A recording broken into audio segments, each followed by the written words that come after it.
साहित्य प्रेमी बंधुओं, आज मैं आपके साथ महर्षि वाल्मीकि का रचना कौशल एवं वर्षा काल में प्रकृति चित्रण विषय पर चर्चा करने जा रही हूँ। आशा है आपको पसंद आएगा।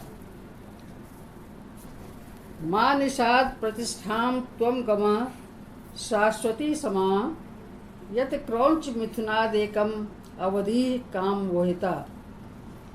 आदि कवि वाल्मीकि की करुणा विगलित वाणी से फूटा हुआ यह श्लोक संस्कृत साहित्य की ऐसी अनुपम निधि है जिसने वाल्मीकि को ब्रह्म के उच्च आसन पर प्रतिष्ठित कर दिया।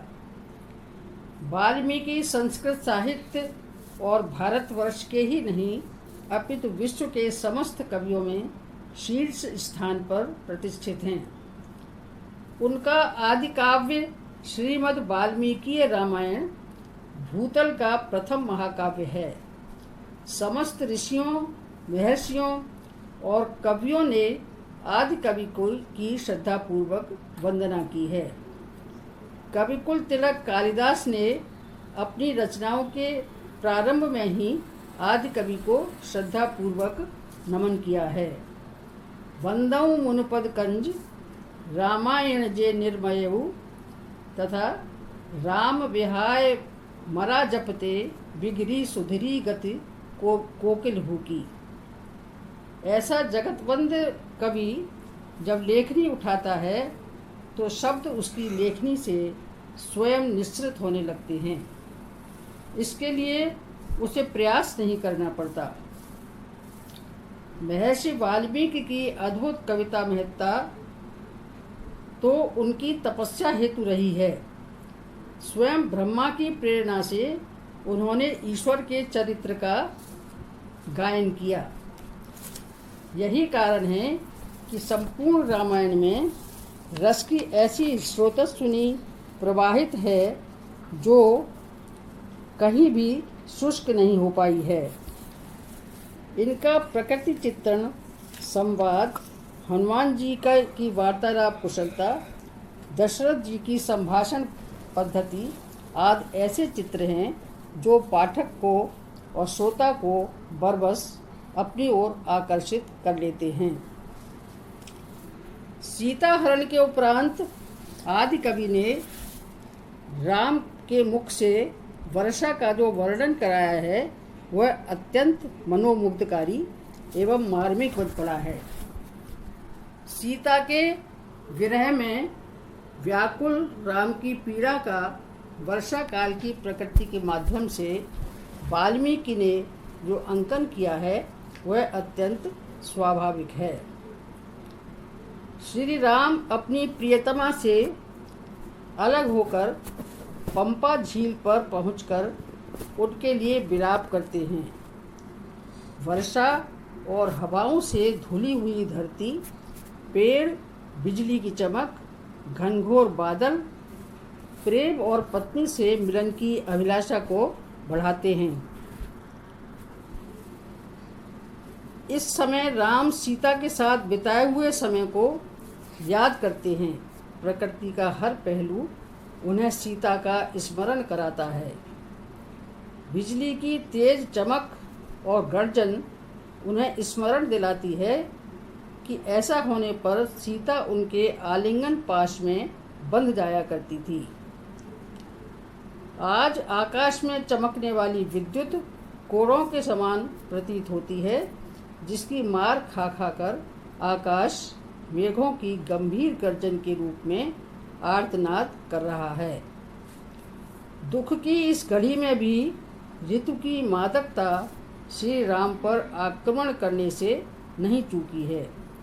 प्रियतमा का खो जाना उन्हें भाव विभ्वल कर देता है, वे एक सामान्य नर की भांति पीड़ा से व्याकुल हो जाते हैं। कभी नील मेघ का आश्रय लेकर प्रकाशित होती हुई यही विद्युत उन्हें रावण के अंक में छटपटाती हुई सीता की तरह से प्रतीत होती है। नील मेघाश्रिता विद्युत स्फुरन्ती प्रतिभाति में स्फुरन्ती रावणस्यांके वैदेही इव तपस्विनी। वर्षा काल के नूतन जल से भीगी हुई भूमि राम को सीता की भांति अश्रु विमोचन करती हुई सी प्रतीत होती है। सीते शोक संतप्ता मही वाष्पम विमुंचती। वर्षा काल में चतुर्दिक मंद सुगंधित समीर बह रहा है। संध्या काल की लाली लाल चंदन बनकर ललाट आदि अंगों को अनुरंजित कर रही है। पृथ्वी पर सर्वत्र उल्लास और उमंग का वातावरण है। ऐसे दृश्यों का वाल्मीकि ने अत्यंत चमत्कारपूर्ण एवं अलंकृत शैली में वर्णन किया है। कहीं मानवीयकरण की छटा अपना सौंदर्य बिखेर रही है, तो कहीं उपमा का सौंदर्य है और कहीं रूपक की झड़ी लग जाती है।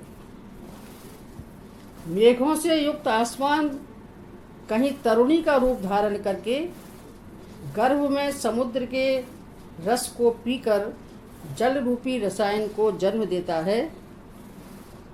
पीत्वा रसम समुद्रानाम जौ प्रसूते रसायनम। तो कहीं वही आकाश कामातुर पुरुष के समान जान पड़ता है,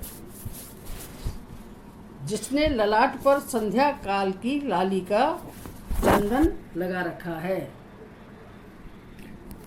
तथा मेघरूपी कपोल कुछ कुछ पांडु वर्ण के प्रतीत हो रहे हैं।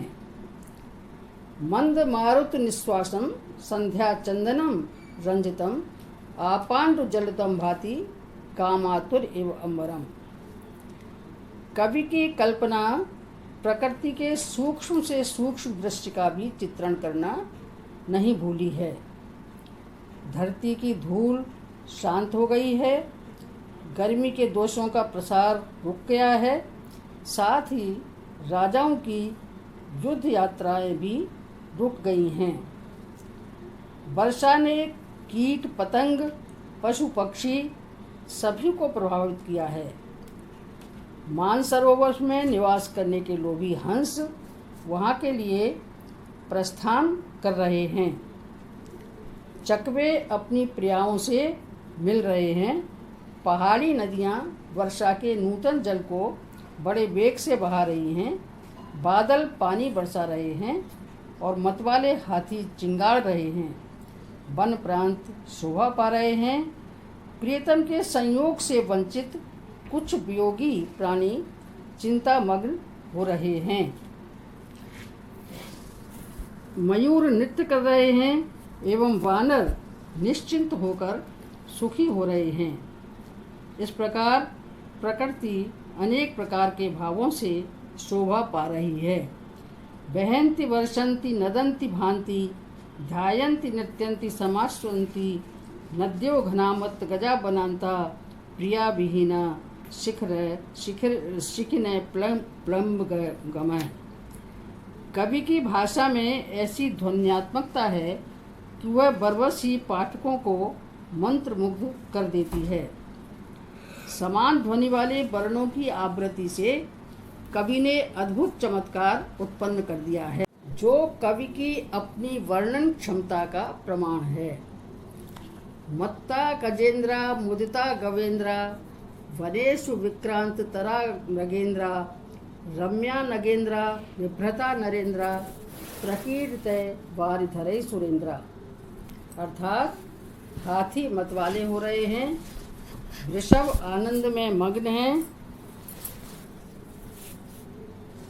मृगेंद्र वनों में अत्यंत पराक्रम प्रकट कर रहे हैं, नगेंद्र रमणीय दिखाई दे रहे हैं, नरेंद्र युद्ध विषयक उत्साह को छोड़कर मौन बैठे हैं और सुरेंद्र जलधारा के साथ क्रीड़ा कर रहे हैं। इस प्रकार हम देखते हैं कि कवि के वर्णन में इतनी सजीवता, स्वाभाविकता और रमणीयता है कि जो कवि को सर्वोच्च आसन पर प्रतिष्ठित कर देती है। कवि ने चर अचर पशु पक्षी, अनंत आकाश, अगाध समुद्र, नदी, विशाल वनलता, वृक्ष, पल्लव, प्रसून, फलादि के ऐसे स्वाभाविक चित्र खींचे हैं कि ऐसा प्रतीत होता है कि कवि का इनसे अत्यंत निकट का नाता है। इठलाती हुई दर्प भरी नदियों में कामातुर युवतियों का आरोप, आकाश एवं पर्वतों में कामातुर पुरुषों का आरोप, मेघों में घटों का आरोप कवि की अद्भुत सूझबूझ का परिचायक है। साथ ही साथ उसकी सूक्ष्म दृष्टि का भी सूचक है।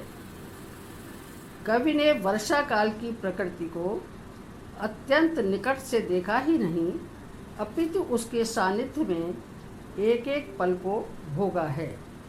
साथियों, आश्चर्य की बात है कि आदि कवि ने किसी प्राचीन काव्य को बिना देखे, किसी ग्रंथ से सहारा लिए बिना ही सर्वोत्तम काव्य का निर्माण किया। यह सब महर्षि के घोर तप का प्रभाव है। ब्रह्मा जी ने स्वयं राम की कथा लिखने के लिए कवि को प्रेरणा दी। उन्होंने वरदान दिया कि आप ध्यानस्थ होकर बैठेंगे तो स्वयं राम का संपूर्ण चरित्र जो घट रहा है और घटने वाला है आपको दृष्टिगोचर हो जाएगा। यही कारण है कि वाल्मीकि द्वारा ऐसे महाकाव्य की रचना संभव हुई जो सर्वाधिक लोकप्रिय, अजर अमर, दिव्य और लोक कल्याणकर है। संतों के शब्दों में यह रामायण रामतनु है। इसका पठन, मनन, अनुष्ठान साक्षात श्री राम का संज्ञान प्राप्त करना है। साथियों, आशा करती हूँ कि मेरा ये वीडियो आपको पसंद आया है। अगर पसंद आया हो तो उसे लाइक और शेयर करना न भूलें तथा मेरे चैनल को सब्सक्राइब अवश्य करें। धन्यवाद।